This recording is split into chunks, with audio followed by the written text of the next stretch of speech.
Hey, what's up guys, and welcome to the maintenance guide for the SSX-23. Now the SSX-23 is probably the lowest maintenance pistol among many pistols that are out on the market because there's so little parts moving in there. And with the gas that you're using for this pistol, you know, there's silicone inside, so it actually lubricates itself. Nevertheless, if it gets incredibly dirty, it's a good idea to disassemble it and to clean it. The dirt will not come from the gas or from, you know, there's no gunpowder or anything like this. It will just come from outside influences. So if you play it in a really dusty environment or something like this, it's a good idea to take it apart and clean it. Also, what's a good idea every once in a while is to clean the inner barrel and hop-up assembly. Also here, I would only do it if you see a lack in accuracy or range. You know, maybe you can't top the BBs anymore because it's so oily in there or something like that. Then clean the barrel. Otherwise, honestly, I wouldn't touch this pistol too much. If it works, just don't take it apart. But now let's start with how to disassemble it. Therefore, you have to align this notch right here in the barrel with the slide catch. Then you can push here from the bottom while you have all of this aligned. Just push, and then you can wiggle here the slide catch. And you can actually use a screwdriver for this, you know, to push harder here in the back, but you can also just use your fingers. Take it out. Then to take off the slide, you move it slightly forward. Actually take out the magazine. That's also important for the disassembly. Move the slide slightly forward and then lift it towards the top, just like that. In order to take out the hopper barrel assembly, you want to push to the front and then lift it slightly. You can also press here from the top in order to make this more easy, and then take out this part. What can happen is that you catch this part as well and that this comes out. If this happens, just like that, insert it in there again. There's not really anything you can do wrong. Just put it into the right spot that it looks like that. Now you have access to the hopper barrel assembly. What I recommend is to unscrew the hop up so that the screw appears here above the surface for about 1 or 2 millimeters, which means there's no pressure on the hop up. Now you can open your NOVRITSCH maintenance kit if you have one. If you don't have one, you can also use tissues, but tissues are not ideal because they sometimes break inside your barrel, which means that you have to get them out somehow and it can damage the gun. So we recommend getting this kit over using normal tissues. Also inside is rubbing alcohol that we're gonna need later on. Then you put this little tissue through the loop of a barrel cleaning rod. And then you take the rubbing alcohol right here, open it, just soak the fabric in there.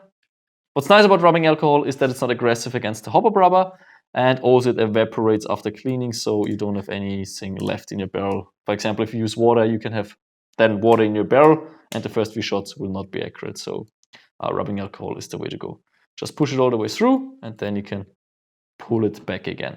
What you want to make sure here is that it's not too tight. So when you insert it, it should be really easy to move in there. And the fabric should not be so long that it covers this part here, because then it can get, you know, just squeezed in between this part, the fabric and the barrel, and then you can damage the hopper backing. So make sure to not do that.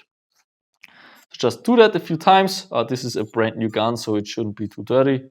As you can see, the inner barrel is quite clean. If this comes out completely black, just repeat this process over and over, exchange the fabric until it comes out like this one. Okay, that's been it for the inner barrel. Just screw this back in, that it's about flush with the cover. Obviously, you have to adjust the hop up then once you go back to the field or back to shooting. And now we can talk about the moving parts. Here, again, I take some of the tissue here and some of the rubbing alcohol. I just put it on there. And the good thing is that rubbing alcohol is a dissolvent, so if there's any oil in there with dirt, then you can remove it with this. The pistol should be completely dry. You should not oil any of those parts. And what we want to do now is all the parts that we can see moving here, we can clean them a little bit, you know, just make sure that there's no dirt on them. Again, this is a clean new pistol, so we won't see much here. But if this is full of dust and dirt and stuff, I'll just clean it off. That's pretty much all you can do here. Now we can move on to the nozzle housing. Also here we have moving parts. You can push this all the way out. Also just clean around this, you know, make sure the nozzle is clean.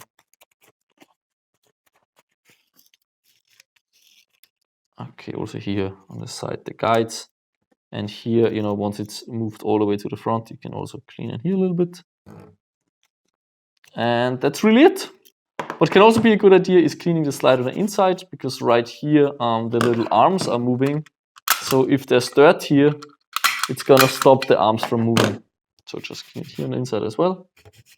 Now we can assemble the pistol back together. So we insert the nozzle housing all the way that it sits in there just like that. Then we take the barrel hop-up assembly, we push it into the hole, and with the thumb we can push it forward. Now we have to make sure that we pull back the spring with the other hand and that the spring guide here finds into the hole of the slide. Then we just push forward and we move it backwards. We make sure that the cover here is aligned. If not, just, you know, do this a few times until it is. And now we can put the slide back onto the frame. Here I recommend to get the corners of the back here into this gap where the, you know, the plastic nub here stops, where there's this little spare out. Just put it in there and then hold it. Just put it back together. If it's not that easy, you know, you can wiggle a little bit, maybe even bump it a little bit, and then you push the slide back. And there we go. Now we want to insert the slide catch. Again, just, you know, pull it back until the spare out is aligned with the hole. Push it in here, let it go forward, and there we go. Now let's talk about the magazine. Here on the gas magazines, it's self-lubricating, so, you know, just make sure that the outside is clean and that the inside of the grip is actually also clean, so that you can get your magazine out, that it doesn't get stuck. And other than that, also make sure that the gas router here on top is clean, because if you have dirt and oil on there, you can make the trigger get stuck. But that's really it. The magazine itself is self-lubricating, so you don't have to lube it whatsoever. If you get feeding issues every once in a while, it might be a good idea to pull back the follower and then take the fabric and just, you know, stuff it in there and clean the feeding tunnel. But that's really all you can do on the SSX. Again, it's very low maintenance. Honestly, I don't recommend to ever do this maintenance unless you have problems. And unless you have accuracy and range or hop problems, then I also wouldn't even clean the inner barrel. Hope you could learn something from this video. If you have any questions, don't hesitate to contact us through the contact form at NOVRITSCH.com.